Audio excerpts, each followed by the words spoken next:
தேவார பாடல் பெற்ற ஸ்தலம்தான் இந்த திருமணஞ்சேரி. இறைவன் திருநாமம் உத்வாகநாதர் அப்படின்னு அழைக்கப்படுறார். இறைவி நாமம் கோகிலாம்பாள்.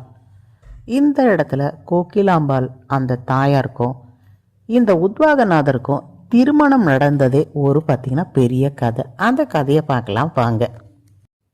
பார்வதி தாயாருக்கு ஒரு ஆசை.